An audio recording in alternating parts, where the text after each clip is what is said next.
हर साल 2 अक्टूबर के दिन गांधी जयंती पूरे देश भर में ऐसे ही मनाई जाती है। उनके तस्वीरों पर मालाएं चढ़ाई जाती हैं, श्रद्धांजलि अर्पित की जाती हैं।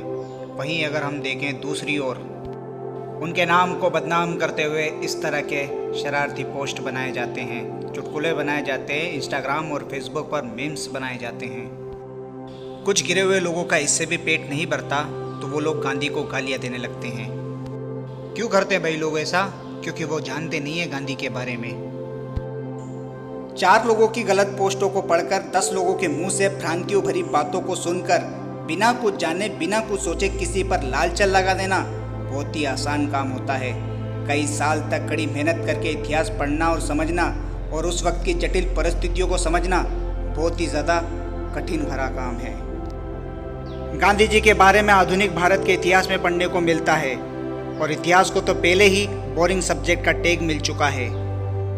जिन लोगों ने इतिहास की किताबों को छुआ तक नहीं है वो लोग बोलते हैं कि गांधी जी ने देश को लूट खाया, देश को बर्बाद कर दिया। कुछ मशहूर आरोप हैं जो उनके ऊपर लगाए जाते हैं, जैसे कि गांधी जी की वजह से देश का बंटवारा हो गया, गांधी जी की वजह से भगत सिंह को फांसी हुई थी और गांधी जी दलितों को नफरत करते थे।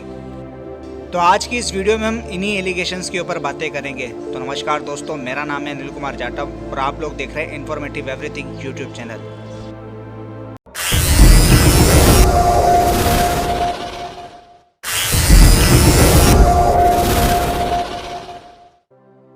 तो आइए सबसे पहले ये समझ लेते हैं कि गांधी जी ने भगत सिंह को क्यों नहीं बचाया। 1928 में साइमन कमीशन भारत आया, जिसके विद्रोह में लाला लाजपत राय खड़े थे।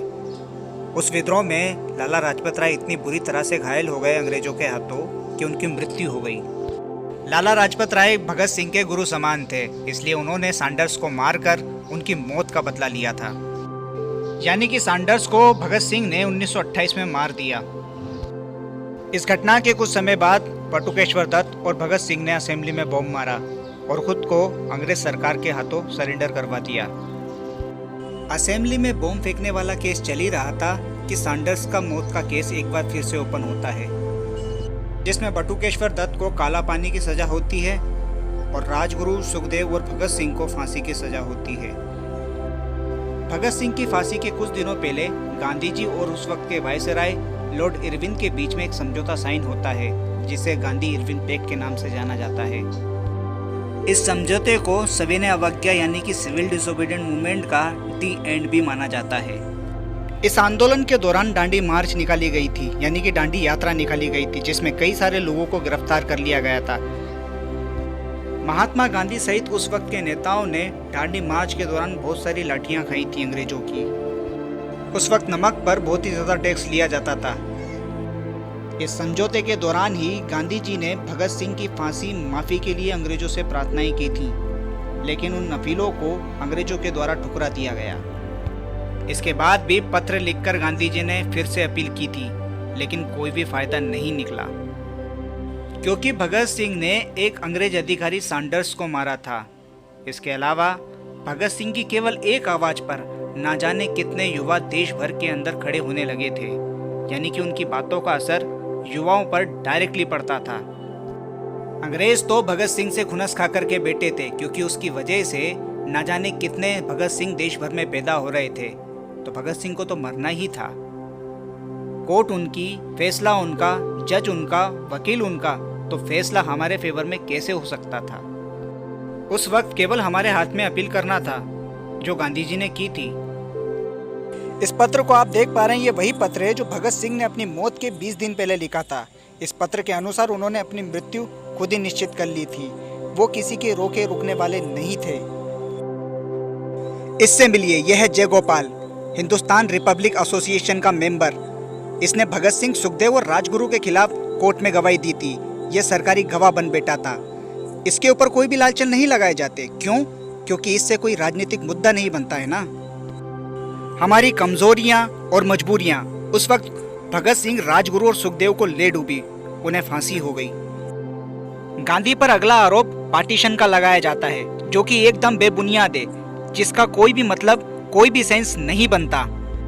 पार्टीशन हुआ है फूट डलने से, हमारी एकता में दरार आने से, जिसकी शुरुआत 1857 के तुरंत बाद कर दी गई थी।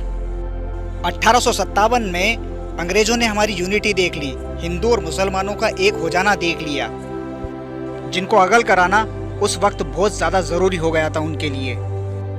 1857 के विद्रोह में हिंदू और मुसलमान दोनों ही साथ में लड़ रहे थे।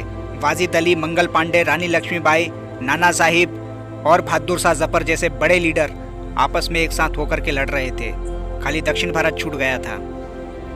तो कुल मिलाकर के देखें, हिंदू और मुसलमानों में पार्टीशन कराने की प्रक्रिया तो 1857 के बाद से ही प्रारंभ हो गई थी। याद रहे 1857 के समय में तो गांधी पैदा भी नहीं हुआ था। इसके बाद बंगाल विभाजन, जो कि लॉर्ड कर्जन के द्वारा 1905 में कराया गया। यह घटना फूट डालो राज करो नीति की एक महत्वपूर्ण कड़ी थी। मुसलमानों को ज्यादा प्रोविजंस दे दिए गए, जिसकी वजह से मुसलमानों को अलग देश की ललक लग गई। इसके बाद हिंदू और मुसलमानों को एक दूसरे के खिलाफ भड़काया गया, दोनों में लड़ाइयाँ करवाई गईं। इसके बाद मोहम्मद अली जिन्ना का दौर आते आते पाकिस्तान के हो जाने पर मानो मोहर सी लगने लगी। 1940 से लेके तो 1946 तक जिन्ना ने अपनी जी जान सब कुछ लगा दिया इस देश को अलग करने के लिए, और आखिरकार उसने नया पाकिस्तान बनवा ही लिया। 1946 के इलेक्शन में जिन्ना को बड़े पैमाने पर मुसलमानों का सपोर्ट करना इस बात की सीधी गवाही थी कि उन्हें नया देश पाकिस्तान चाहिए था। जब इस देश के मुसलमान उस वक्त भारत में रहना ही नहीं चाह रहे थे, तो गांधी जी उन्हें कैसे रोक सकते हैं। गांधी जी केवल अपील और अनशन कर सकते थे, जो कि उन्होंने किया। उन्होंने अनशन किया, उन्होंने अपीलें की, उन्होंने मुसलमानों को समझाने की कोशिश की, लेकिन इस देश के मुसलमान नहीं माने।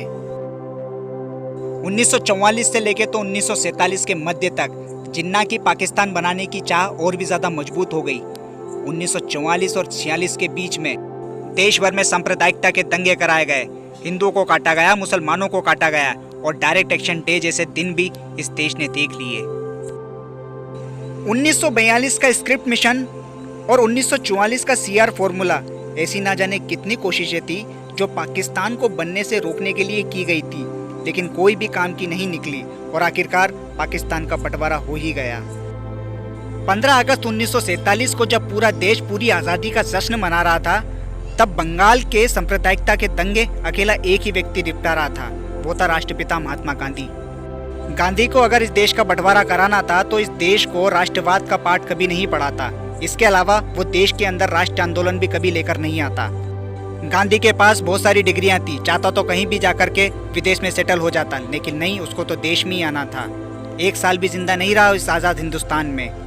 कभी आपको फुर्सत मिले तो सोच करके देखिएगा क्या मिल गया उसको इस देश को आज़ाद कराकर। गांधी जी के ऊपर लगने वाला तीसरा आरोप ये है कि वो दलितों से नफरत करते थे। गांधी जी धार्मिक थे, लेकिन इसका मतलब ये नहीं कि वो दलितों से नफरत करते थे। 1933 के बाद में गांधी जी ने दलितों को हरिजन कहा, जिसका अर्थ होता है हरि के जन, यानी कि हरि के सेवक। इस देश से छुआछूत को मिटाने के लिए वो खुद भी गंदी नालियों को साफ किया करते थे। इसके अलावा 1932 के पुना पैक्ट में गांधी जी ने दलितों की रिजर्वेशन वाली बात को एक्सेप्ट कर लिया था। तो मतलब साफ है, ये कह देना बिल्कुल गलत है कि गांधी दलितों को नफरत करते थे। कुछ लोगों का मानना है कि सरदार पटेल को गांधी जी ने पहला प्रधानमंत्री नहीं बनने दिया। उसकी वजह यह थी कि गांधी मानते थे कि नेहरू पटेल से ज़्यादा विदेशी अफेयर्स को अच्छी तरह से टैकल करना जानते हैं, वो ज़्यादा आधुनिक सोच विचार वाले हैं। हो सकता है कि यहाँ पर गांधी जी गलत हों। खैर, 30 जनवरी 1948 को नाथूराम गोडसे ने गांधी जी को मार दिया। क्यों मार दिया? क्योंकि वो एक कट्टर हिंदूवादी था। उसको लगता था कि गांधी केवल मुसलमानों को सपोर्ट करते हैं। उसके इसी भ्रम ने उसके दिल में नफरत भरी और उसने गांधी को मार डाला। कट्टरपंथी सोच विचार से केवल आप एक पक्ष को देख सकते हो, दूसरे पक्ष को नहीं। अंत पे कुछ विशेष लाइनें हैं मेरे पास में गांधी जी के लिए। कृपया इस वीडियो को पूरा अंत तक देखिए और लाइनों को सुनिएगा और महसूस कीजिएगा तथा समझने की कोशिश करिएगा। कि सुन लो कान खोलकर, मोहन पैदा हुआ था, मोहन ही मरा हूँ। महात्मा तुम्हारे बाप और दादाओं ने जबरन बना दिया। मुझे ना तो महात्मा बनना था, ना राष्ट्रपिता बनना था, ना राष्ट्रपति बनना था और ना ही प्रधानमंत्री बनना था।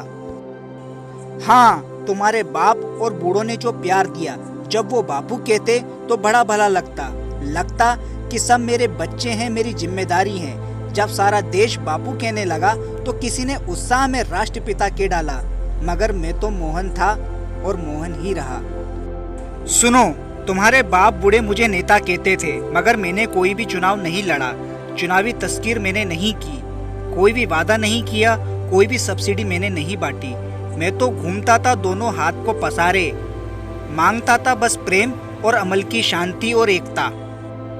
बहुतों ने दिया तो कुछ ने इस बूढ़े हाथों को झटक दिया। उन्हें प्रेम और अमल से डर लगता था। उन्होंने लोगों को समझाया कि नफरत करो, एकता को बांट दो। धर्म के नाम पर, संस्कृतियों के नाम पर, भाषाओं के नाम पर इस देश के टुकड़े टुकड़े कर डालो। वो तुम्हें झूठे गौरव और जीत का नशा पिलाकर मदहोश करते हैं। वो जीत गए। सुनो, वो जीत गए मगर मैं नहीं हारा। मैं यही हूँ इस मिट्टी में घुला हुआ। वो रोज तुम्हें एक नया नशा देते हैं और नशा फटते ही मैं याद आता हूँ। मैं तुम्हारी जागती आंखों का दो स्वप्न हूँ। तुम हुकार के मुझे नकारते हो और इस नकार में भी मुझे स्वीकारते हो। तुम्हें यकीन ही नहीं होता कि मैं मर चुका हूँ, तो सहम कर फिर से गोलियां चलाते हो। आखिरकार मेरी समाधि पर झुककर खड़े हो जाते हो। सुनो, कान खोलकर, तुम्हारी इज्जत से महात्मा नहीं बनाता, ना तुम्हारी इज्जत से कोई महात्मा बन सकता है। असल तो ये है, जिसे तुम्हारी इज्जत हासिल हो वो महात्मा हो ही नहीं सकता।